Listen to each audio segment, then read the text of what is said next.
नमस्कार, search story में आपका स्वागत है। मैं हूं संजना। आइए नजर डालते हैं आज की कुछ खास खबरों पर। जहां एक तरफ लगातार कर्ज के बोझ तले किसान दबा जा रहा है, तो वहीं मध्य प्रदेश की राजधानी से सटे मुगालिया चाप में कर्ज से परेशान होकर एक और किसान ने मौत को गले लगा लिया।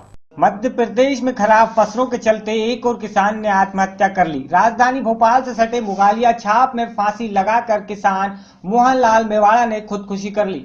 फसल खराब होने के चलते किसान बैंक के कर्ज और नोटिस से परेशान था। आंखों में आंसू लिए अपने छोटे भाई को अंतिम विदाई देता यह है किसान मनोहर मेवाड़ा के बड़े भाई प्रेम नारायण मेवाड़ा। सोमवार तड़के 55 साल के मनोहर मेवाड़ा ने गाँव के पास ही एक पेड़ पर फांसी का फंदा लगाकर खुदकुशी कर ली। भोपाल के सटे गांव मुगालिया छाप में रहने वाले मनोहर मेवाड़ा बैंक में कर्ज से परेशान था। फसल के लिए उसने लोगों से कर्ज ले रखा था, जिसके चलते वह पिछले कई दिनों से परेशान था। हालत यह हो गई थी कि 3 दिन पहले बिजली विभाग ने घर का बिजली कनेक्शन ही काट दिया। मृतक किसान के दोस्त मिश्री लाल बताते हैं कि मनोहर कई दिनों से परेशान था और कर्ज चुकाने के लिए जमीन बेचने की बात कर रहा था। मेरा नाम मिश्री लाल। मिश्री लाल जी, क्या पूरा हादसा हुआ? कैसे? हादसा तो ये हुआ साहब कि महीने 2 महीने से वो टेंशन में तो रहता था। उसके ऊपर ऐसा लग रहा था कि इसके ऊपर कर्ज है। अच्छा, इसके साथ साथ उसने ज़मीन की भी बोलता था कि मैं ज़मीन बेचना चाहता हूँ। दूसरी बात, मकान का भी बोल रहा था। जब ज़मीन के कम रेट उसको दिखे तो वो मकान की अब महीने भर से मतलब मकान बेचने में बोलता था कि कोई ग्राहक हो तो यार मेरा मकान बिकवा दो, मेरे को मकान बेचना है। माँ बाप भी जो हैं बिल्कुल बुजुर्ग हैं और इनकी 2-2 हज़ार रुपये की मैं दवा गोली लाकर और इनका गुजारा कर रहा हूँ। मेरे पास पैसे की बिल्कुल बहुत प्रॉब्लम है। 4,000 रुपये महीने तो दोनों माँ बाप की दवाई गोलियों में लग रहे हैं। बच्चा भी ऐसा है कि जो कर नहीं सके, देखा होगा आपने, कुछ अपंग था, कुछ थोड़ा सा परिस्थिति तो उसकी खराब थी। और तभी आदमी ऐसे कदम उठाता है कि जब परिस्थिति बेकार आती है। कौन मरना जानता था। फसल भी खराब है। सोयाबीन तो पूरे एरिया में नष्ट हो चुकी है, मुआवजा भी नहीं मिल पा रहा है। तो मुआवजा शासन कितना सा देगी, लेकिन पैसे तो उसके ऊपर ज़्यादा होंगे। ज़्यादा फसल मतलब ये आती तो 10-5 हज़ार की शासन 20,000 रुपये देती। और ऐसा लग रहा है हम लोगों को कि 4 से 8 लाख की चपेट में था।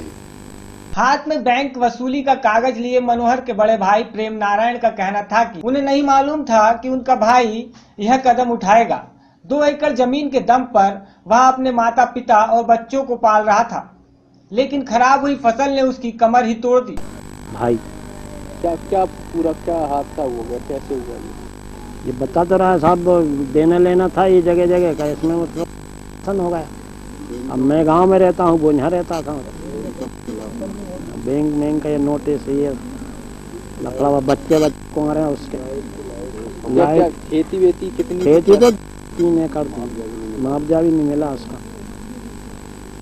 क्या सरकार से फसल खराब हो गई? हाँ, फसल खराब हो गई। प्रेम नारायण, क्या हुआ जो ये हुआ साहब, फसल खराब होने से, और ये लोन ले लिया था और बिल है, और इधर उधर भी किसी का देना था। उसमें उसको टेंशन हो गई थी। लड़का लड़की उसके कुंवारे, 3 माता पिता मतलब बुजुर्ग हो रहा है। बताया था कुछ उसने कि इस तरह का इतना कर्जा ये है मतलब ऐसा बताता तो रहता था कि जमीन बेचना, के घर बेचना, ये सब बताता था। अब वो क्या मालूम 6 लाख थे कि 8 लाख थे, कितने थे कर्जे ऐसे। बहरहाल मध्य प्रदेश में अब तक 40 से ज्यादा किसान खुदकुशी कर चुके हैं। सबसे ज्यादा खुदकुशी के मामले बुंदेलखंड इलाके में सामने आए हैं। यहाँ 10 से ज्यादा किसान खुदकुशी कर चुके हैं। इसके अलावा निमाड़ और प्रदेश के अन्य हिस्से में भी किसानों ने फसल बर्बादी से परेशान होकर मौत को गले लगाया है। वहीं अब राजधानी भोपाल के पास ही मुआवजा न मिलने और बैंक कर्ज से परेशान किसान मौत को गले लगा रहा है, जबकि शासन और प्रशासन दोनों किसानों को समुचित मुआवजा और बैंक कर्ज माफ करने की बात करता है। कैमरामैन नीलेश जैन के साथ राजेंद्र सिंह जादौन, सर्च। मध्य प्रदेश के कटनी जिले से केंद्र और मध्य प्रदेश सरकार को 200 करोड़ का राजस्व विभिन्न विभागों में मिलता है, फिर भी कटनी में उच्च अध्ययन के लिए छात्रों को शहर से बाहर जाना पड़ता है। जिले में केंद्र और मध्य प्रदेश सरकार को 200 करोड़ का राजस्व राजस्व विभिन्न विभागों से मिलता है। फिर भी कटनी में उच्च अध्ययन के लिए छात्रों को शहर के बाहर जाना पड़ता है। शहर में एक भी इंजीनियरिंग कॉलेज और मेडिकल कॉलेज न होने से छात्रों को परेशानी झेलनी पड़ रही है। पर केंद्र और राज्य में भाजपा की सरकार होने के बाद भी छात्रों की समस्या हल नहीं हो रही है, जिसके चलते कांग्रेस समर्पित NSUI ने SDM कार्यालय का घेराव कर शासन को कॉलेज खोलने की मांग की है। शहर में एक कॉलेज शासकीय छात्र छात्राओं के लिए तथा एक शासकीय महिला कॉलेज तथा 5 प्राइवेट कॉलेज हैं, जहां से छात्र छात्राएं स्नातक की पढ़ाई कर रहे हैं। कटनी जिले की 7 तहसीलों के छात्रों को उच्च अध्ययन के लिए बाहर जाना पड़ता है। शहर के छात्रों के साथ साथ NSUI के छात्र नेताओं के नेतृत्व में सैकड़ों कार्यकर्ताओं ने जिला कांग्रेस कमेटी नेताओं की उपस्थिति में नारेबाजी कर मेडिकल और इंजीनियरिंग कॉलेज खोले जाने की मांग करते हुए SDM रानी पसी कटनी को ज्ञापन सौंपा। आज कटनी NSUI द्वारा मेडिकल व इंजीनियरिंग कॉलेज खोले जाने की मांग को लेकर पूर्व में दिए ज्ञापनों का जवाब मांगने के लिए उग्र प्रदर्शन किया गया। SDM कार्यालय का घेराव किया गया। उसके बाद तत्पश्चात SDM मैडम यहाँ खुद उपस्थित हुई और उन्होंने हमें जवाब दिया कि पूर्व ज्ञापनों का अभी तक कोई लेखा जोखा प्रशासन के पास तक नहीं पहुँचा है।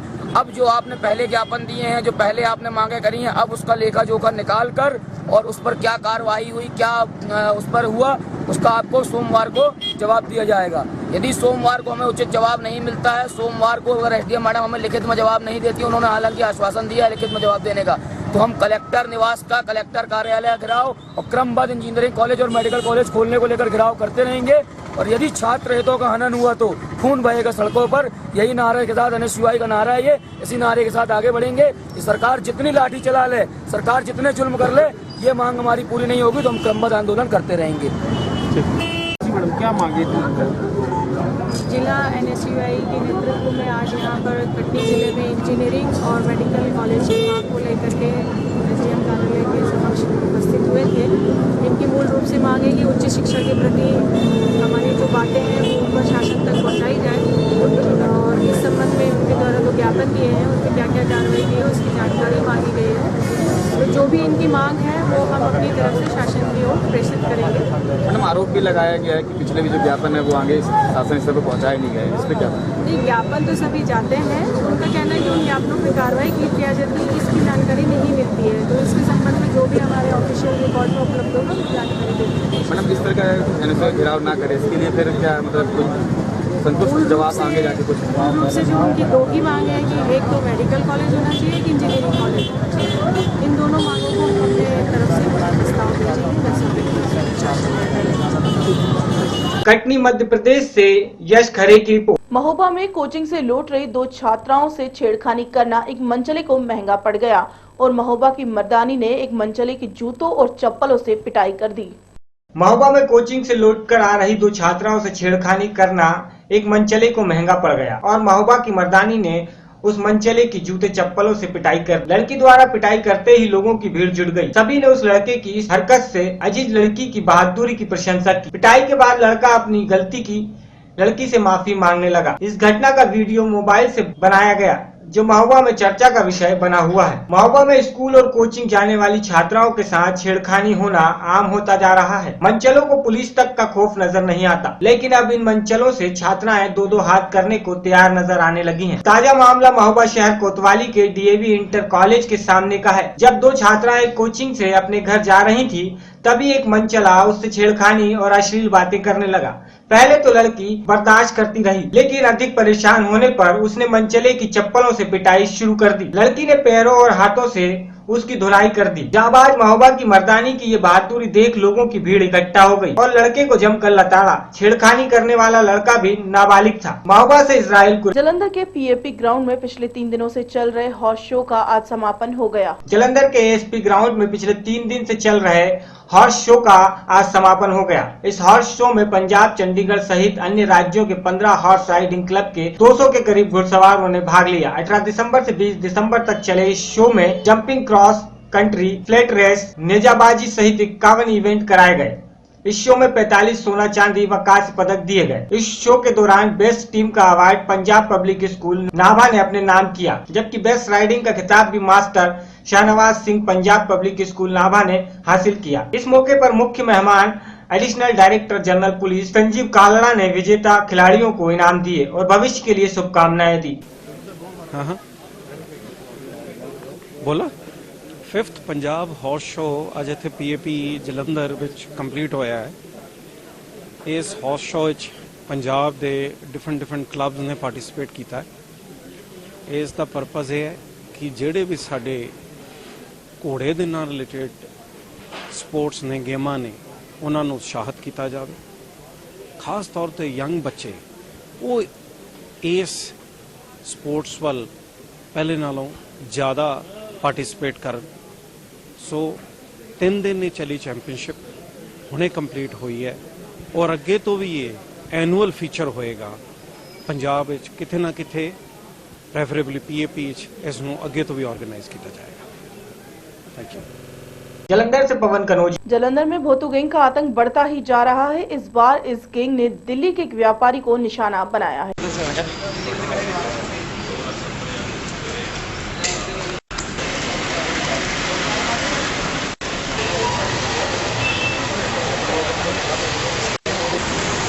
सारा कुछ होएगा मेन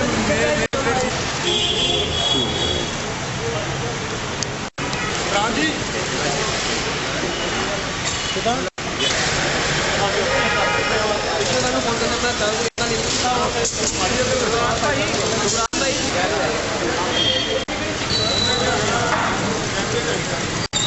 इंतजार कर रहे हैं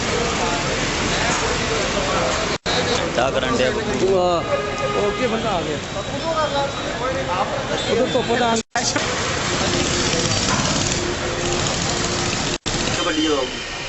सामने नजर आई नहीं थोड़ा स्टिल पे फिर उसको आगे मार पीछे कराओ ट्रैफिक को। हाँ गड्डी आ गई।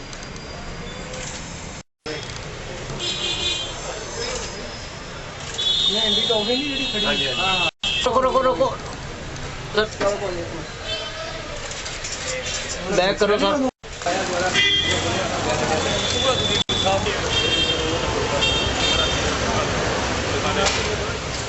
की होया सी भाजी की नाम है अपना की गल की हुई की होया सी ਇੱਥੇ ਲਿਆ ਕੇ ਗੱਡੀ ਖੜੀ ਕੀਤੀ ਤੇਲ ਪਵਾਉਣ ਲੱਗੇ ਆ ਤੇ ਲੈਫਟ ਸਾਈਡ ਤੋਂ ਮਤਲਬ ਬ੍ਰੀਫਕੇਸ ਨਿਕਲ ਗਿਆ। ਸਾਡਾ ਧਿਆਨ ਇੱਧਰ ਸੀਗਾ ਪੈਟਰੋਲ ਪੰਪ ਦੇ ਤਰਫ। ਸਰ ਜੀ ਕਿੱਥੋਂ ਆ ਰਹੇ ਸੀ ਤੁਸੀਂ? ਦਿੱਲੀੋਂ ਆਏ ਆ ਅਸੀਂ। ਜਾਣਾ ਕਿੱਥੇ ਸੀ? ਦਿੱਲੀ ਜਾਣਾ। कितना कैश कितना 270 ਕਿੰਨਾ ਜੀ? ना ਤੁਹਾਡੀ ਸੂਹ ਰੱਖਦਾ ਕੈਸ਼ ਕਿੰਨਾ ਕੈਸ਼ ਤੋਂ ਪੈਸੇ ਆਏ ऐसा कुछ है। सर नाम क्या अपना? अनिल कुमार की काम की सर अपना? स्पेयर पार्ट लाइन का काम। कितनी पेमेंट गई सर? 2,70,000 तो ले गया। कैमरे कैद हो गए सारे? पुलिस इंक्वायरी कर रही है।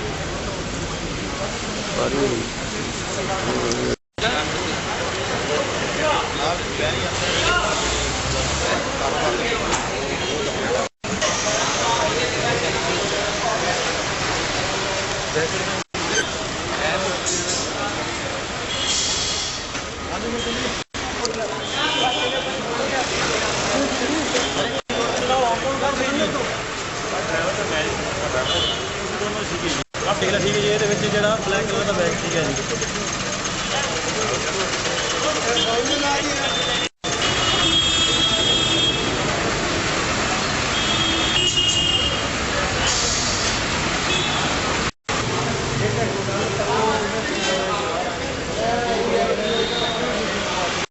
फिर आई बात जो सारा बैग ते रह गया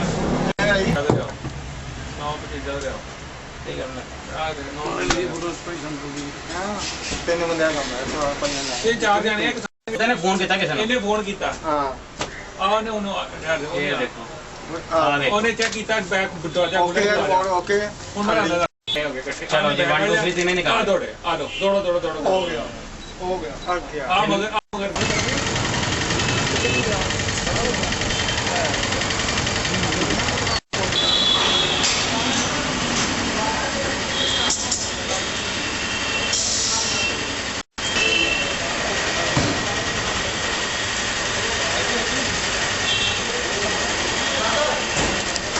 ਹਾਂਜੀ ਸਰ ਕੀ ਮਾਮਲਾ ਸੀ? ਥੋੜੀ ਦੇਰ ਪਹਿਲਾਂ ਇਨਫੋਰਮੇਸ਼ਨ ਮਿਲੀ ਸੀ ਵੀ ਲੜੀ ਹੈਗੀ ਆ ਅਜੀਤ ਅਖਬਾਰ ਦੇ ਨੇੜੇ ਪੈਟਰੋਲ ਪੰਪ ਤੇ ਗਲਤ ਹੋ ਗਿਆ।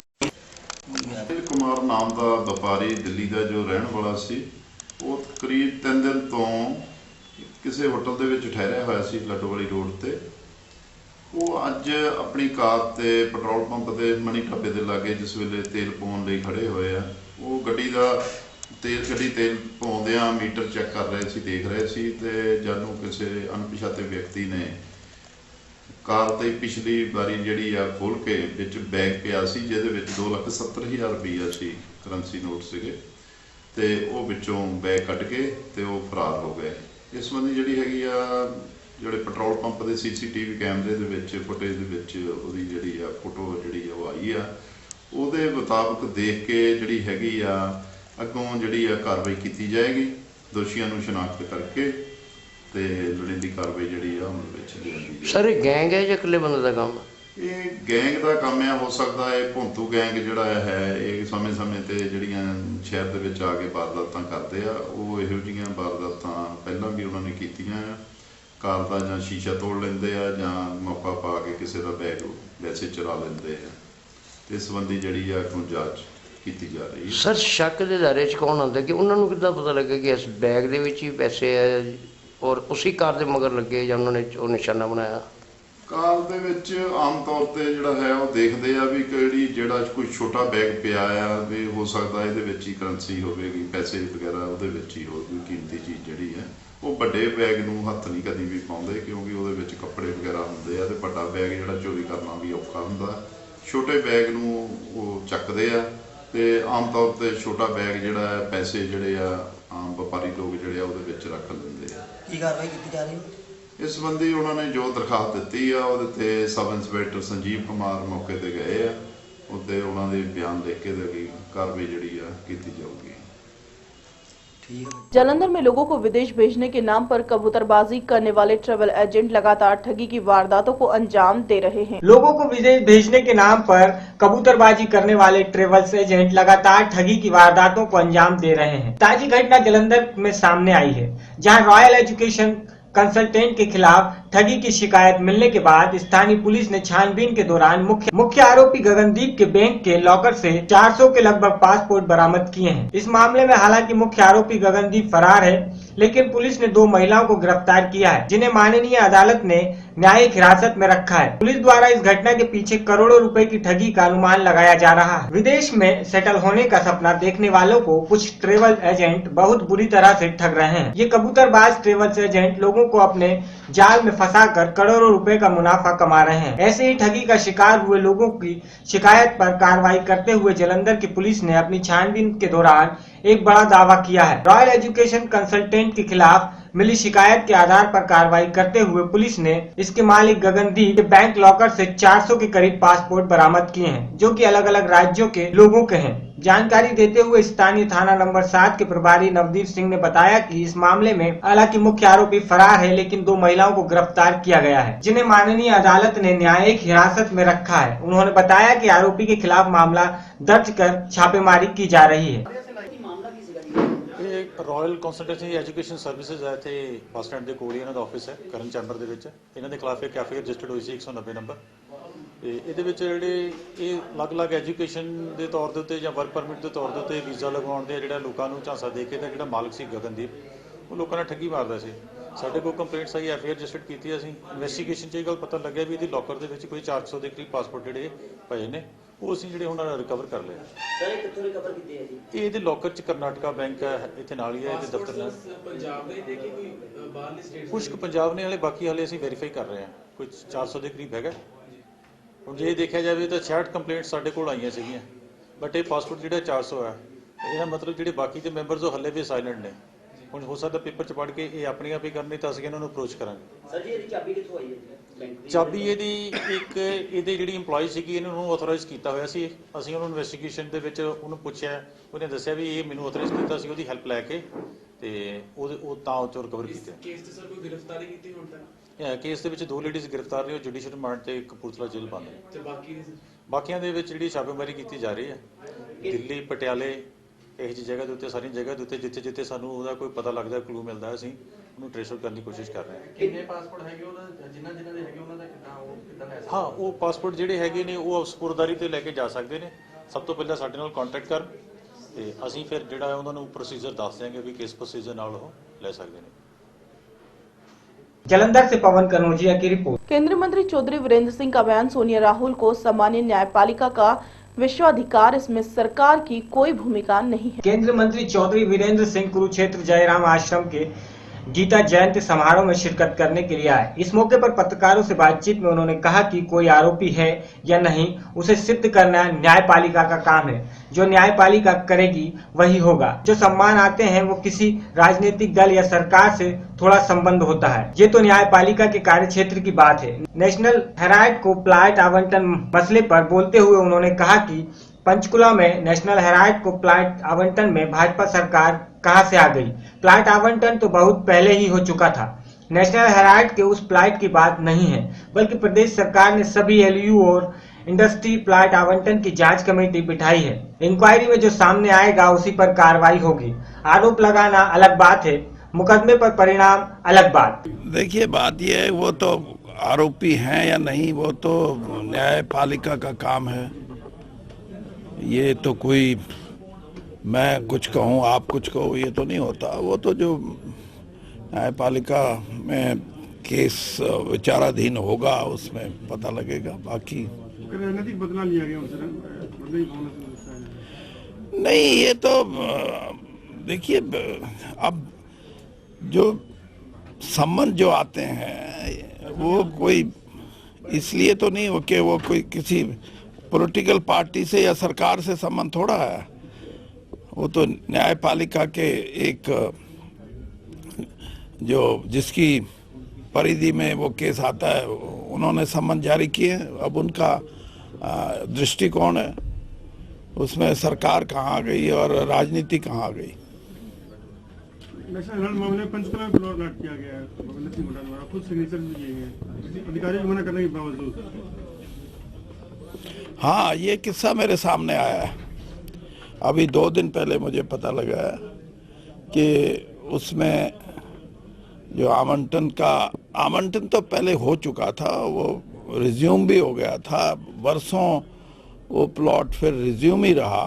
उसके बाद मेरे ख्याल में 12 या 13 साल के बाद उसका फिर वो रिवाइव हुआ, रिस्टोर हुआ। वो उसकी तो खैर जो भी है, अब सिर्फ नेशनल हेराल्ड के उस प्लॉट की बात नहीं, उसमें तो हरियाणा सरकार ने सभी ऐसे CLU या इस तरह की जो आवंटन है उन पे इंक्वायरी बैठाई है। अब जो इंक्वायरी में जो बातें आएंगी उसके अनुसार ही कुछ कार्रवाई हो सकेगी। तो क्या लगता है कुछ निकलेगा आप पिछले सरकार में सरकार के समय? कुरुक्षेत्र से विनोद खोंगर की रिपोर्ट। धर्मनगरी कुरुक्षेत्र के थीम पार्क में 5151 कुंडीय गीता ज्ञान चेतना महायज्ञ में केंद्रीय मंत्री राव इंद्रजीत भी शामिल हुए। कुरुक्षेत्र उत्सव गीता जयंती समारोह के उपलक्ष्य में धर्मनगरी कुरुक्षेत्र के थीम पार्क में 5151 कुंडली गीता यज्ञ चेतन महायज्ञ में हजारों लोगों के साथ साथ केंद्रीय मंत्री राव इंद्रजीत ने भी हवन कुंड में आहुति डाली। हवन कुंड के उपरांत केंद्रीय मंत्री राव इंद्रजीत ने कहा, नेशनल हेराल्ड मामले पर कोर्ट ने अपना कार्य किया, लेकिन कांग्रेस राजनीतिक लाभ लेने की कोशिश में जुटी हुई है। जब उनसे पूछा गया कि क्या कांग्रेस ऐसा करना वाजिब है, तो उन्होंने कहा कि ये कांग्रेस नेता या कांग्रेस ही जाने कि उन्हें यह करना चाहिए या नहीं। हवन के बारे में बोलते हुए उन्होंने कहा कि इस हवन से पर्यावरण शुद्ध होगा और हजारों लोगों का एक साथ बैठकर हवन करने से पूरे प्रदेश का वातावरण सही होगा। देखो, हवन करने से हवा का शुद्धिकरण होता है। जो गलत किस्म की हवाएं चल रही हैं वो दुरुस्त हो जाती हैं और परिवहन के ऊपर भी इसका अच्छा असर पड़ेगा। इतनी भारी तादाद के अंदर कुरुक्षेत्र से जो ये हवन हुआ है, मैं समझता हूँ सभी को लाभ पहुंचेगा और खासतौर पर हरियाणा को लाभ पहुंचेगा। लेकिन यज्ञ जो हो रहा है आज के दिन, मैं समझता हूँ कि हरियाणा को और देश को लाभ जरूर होगा, क्योंकि 5151 दिन के बाद गीता के पाठ के बाद आज के दिन ये यज्ञ हुआ है। मैं समझता हूँ इसका लाभ सभी को मिलेगा।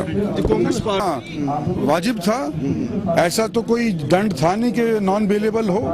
तो मैं समझता हूं कि बेल की जो कार्यक्रम था उसको उन्होंने निभाया है, कोर्ट ने निभाया है, कार्यक्रम चला है। उसका राजनीतिक कोई लाभ लेना चाहे तो राजनीतिक माहौल के अंदर उसको कोई कौन रोक सकता है? लाभ लेने की कोशिश तो कर रहे हैं, लाभ की कोशिश कर रहे हैं कांग्रेस वाले। ये ऐसा ही लगता है हमारे को। उन्होंने करना तो नहीं चाहिए था। ये वो जाने, उनकी पार्टी की बात जाने। कोर्ट ने अपनी प्रतिक्रिया की है और कायदे के अनुसार काम हुआ है। कुरुक्षेत्र से विनोद खोंगर की रिपोर्ट। पंजाब भर में किसानों को आ रही समस्याओं को देखते हुए पंजाब मंडी बोर्ड के चेयरमैन अजमेर सिंह लखोवाल ने आज जिला मोगा के किसानों के साथ एक अहम मीटिंग की। पंजाब भर में किसानों को आ रही समस्याओं को देखते हुए पंजाब मंडी बोर्ड के चेयरमैन अजमेर सिंह लखोवाला ने आज जिला मोगा के किसानों के साथ एक अहम मीटिंग की और किसानों को आ रही समस्याओं के बारे में जानकारी ली। इस मौके पर पत्रकारों के साथ बात करते हुए अजमेर सिंह ने बताया कि हमारी आज की मीटिंग के 3 मुद्दे थे, जिसमें किसानों की यूनियन की अहदेदारी का चुनाव 5 साल बाद होता है और उसके लिए मेंबरों की भर्ती 1 साल पहले करनी शुरू की जाती है। इसके लिए मेंबर्सों की नई भर्ती करने के लिए आज फॉर्म दिए जा रहे हैं। इसी तरह पंजाब के सारे जिलों में यह प्रक्रिया शुरू कर दी गई है। 18 फरवरी को बड़ी पंचायत चंडीगढ़ में हरियाणा और पंजाब के किसानों की बुलाई गई है। हमारी मांगे स्टेट के तहत आती हैं। वे मांगे पूरी करने के लिए दोनों राज्यों के किसान इकट्ठा होंगे और दोनों सरकारों से अपनी मांगे पूरी करवाएंगे। ਤੁਹਾਡੀ ਜਿਹੜੀ ਅੱਜ ਮੀਟਿੰਗ ਹੋਈ ਹੈ, ਕੀ ਮੀਟਿੰਗ ਦਾ ਮਕਸਦ ਕੀ ਸੀ ਜੀ ਇਹਦਾ? ਮੀਟਿੰਗ ਦੇ 3 ਮੇਨ ਮਕਸਦ ਸੀ। ਇੱਕ ਅਸੀਂ ਆਪਣੀ ਚੋਣ 5 ਸਾਲ ਬਾਅਦ ਕਰਦੇ ਹਾਂ। 1 ਸਾਲ ਅੱਗੋਂ ਅਸੀਂ ਭਰਤੀ ਸ਼ੁਰੂ ਕਰ ਦਿੰਦੇ ਹਾਂ। ਸਾਡੀ ਚੋਣ ਡਿਊ ਆ ਤੇ ਅਸੀਂ ਭਰਤੀ ਸ਼ੁਰੂ ਕਰਤੀ ਆ। ਅਗਲੇ ਸਾਲ ਐਸੇ ਮਹੀਨੇ ਵਿੱਚ ਪੰਜਾਬ ਦੀ ਚੋਣ ਹੋ ਜੂ। ਇਹ ਤੋਂ ਪਹਿਲਾਂ ਪਿੰਡਾਂ ਦੀਆਂ, ਬਲਾਕਾਂ ਦੀਆਂ, ਜ਼ਿਲ੍ਹਿਆਂ ਦੀਆਂ ਚੋਣਾਂ ਮੁਕੰਮਲ ਕਰਾਂਗੇ। ਕਾਪੀਆਂ ਅਸੀਂ ਦੇਣੀਆਂ ਸ਼ੁਰੂ ਕਰਤੀਆਂ। ਇਸੇ ਤਰ੍ਹਾਂ ਸਾਰੇ ਜ਼ਿਲ੍ਹਿਆਂ ਦੀਆਂ ਮੈਂ ਮੀਟਿੰਗਾਂ ਰੱਖੀਆਂ ਨੇ ਕਿਸਾਨਾਂ ਨੂੰ ਇਕੱਠੇ ਕਰਨ ਵਾਸਤੇ ਤੇ ਉੱਥੇ ਮੈਂਬਰਸ਼ਿਪ ਦੀਆਂ ਕਾਪੀਆਂ ਦੇਵਾਂਗੇ। ਦੂਜੀ ਗੱਲ, ਅਸੀਂ 18 ਫਰਵਰੀ ਵੱਡੀ ਕਿਸਾਨ ਪੰਚਾਇਤ ਬੁਲਾਈ ਹੈ ਹਰਿਆਣੇ ਪੰਜਾਬ ਦੀ ਚੰਡੀਗੜ੍ਹ। ਜਿਹੜੀਆਂ ਮੰਗਾਂ ਸਟੇਟ ਨਾਲ ਸੰਬੰਧਿਤ ਨੇ ਉਹ ਸਾਰੀਆਂ ਉੱਥੇ ਇਹਨਾਂ ਤੋਂ ਮੰਗਾਂਗੇ ਔਰ ਮਨਾਵਾਂਗੇ। ਮੰਗਾਂਗੇ ਨਹੀਂ, ਮਨਾ ਕੇ ਆਵਾਂਗੇ। ਜਿਵੇਂ ਬਿੱਲ ਦੀ 82 ਛਡਵਾਈ ਨੇ ਔਰ ਮੈਂ ਦਾਅਵੇ ਨਾਲ ਕਹਿ ਸਕਦਾ ਅਸੀਂ ਮੰਗਾਂ ਮਨਾਵਾਂਗੇ। ਅੱਛਾ, ਜਿੱਦਾਂ ਕੁਝ ਇਸੇ ਤਰ੍ਹਾਂ ਤੀਜਾ ਜਿਹੜਾ ਵੱਡੀ ਗੱਲ ਆ 17 ਮਾਰਚ ਨੂੰ ਅਸੀਂ ਹਿੰਦੁਸਤਾਨ ਦੇ ਕਿਸਾਨਾਂ ਵੱਲੋਂ ਦਿੱਲੀ ਦੀ ਮੁਕੰਮਲ ਪਿਕਟਿੰਗ ਕਰਾਂਗੇ। ਕਿਉਂਕਿ ਇਹਨਾਂ ਨੇ ਕਿਹਾ ਸੀ ਸਵਾਮੀਨਾਥਨ ਕਮੇਟੀ ਰਿਪੋਰਟ ਅਸੀਂ ਜਦ ਸਾਡੀ ਸਰਕਾਰ ਆ ਗਈ ਬੀਜੇਪੀ ਨੇ ਲਾਗੂ ਕਰਾਂਗੇ। ਰਾਜਨਾਥ ਨੇ ਸਾਡੀ ਸਟੇਜ ਤੇ ਕਿਹਾ ਤੇ ਹੁਣ ਇਹਨਾਂ ਨੇ ਸੁਪਰੀਮ ਕੋਰਟ 'ਚ ਲਿਖ ਕੇ ਦਿੱਤਾ ਅਸੀਂ ਲਾਗੂ ਨਹੀਂ ਕਰ ਸਕਦੇ। ਇਹਨਾਂ ਨੂੰ ਮਨਾਵਾਂਗੇ, ਇਹਨਾਂ ਨੂੰ ਭਜਾਵਾਂਗੇ। ਜਿਹੜਾ ਸਾਡੀਆਂ ਮੰਗਾਂ ਨਹੀਂ ਮੰਨੂਗਾ, ਕਾਂਗਰਸ ਨਹੀਂ ਸੀ ਮੰਨਦੀ ਹੁੰਦੀ ਤੇ ਹੁਣ ਉਹ ਮੂਹਰੇ ਹੋ ਕੇ ਮੰਨਣਗੇ। ਲੱਖੋ ਸਾਹਿਬ, ਤੁਸੀਂ ਵੀ ਕੈਬਨਿਟ ਮੰਤਰੀ ਸਰਕਾਰ ਦੇ ਵਿੱਚ, ਪੰਜਾਬ 'ਚ ਸਰਕਾਰ ਆ, ਸੈਂਟਰ 'ਚ ਵੀ ਤੁਹਾਡੀ ਸਰਕਾਰ ਆ, ਫਿਰ ਕਿਉਂ ਨਹੀਂ ਹੋ ਰਹੀ ਮੰਗਾਈ? ਇਹ ਦੇਖੋ, ਨਾ ਮੇਰੀ ਪੰਜਾਬ 'ਚ ਸਰਕਾਰ ਆ ਨਾ ਸੈਂਟਰ ਸਰਕਾਰ ਆ। कैबिनेट रैंक लेके मैं मोगा से विपिन ओकारा। खबरों में फिलहाल इतना ही। मुझे दीजिए इजाजत। नमस्कार।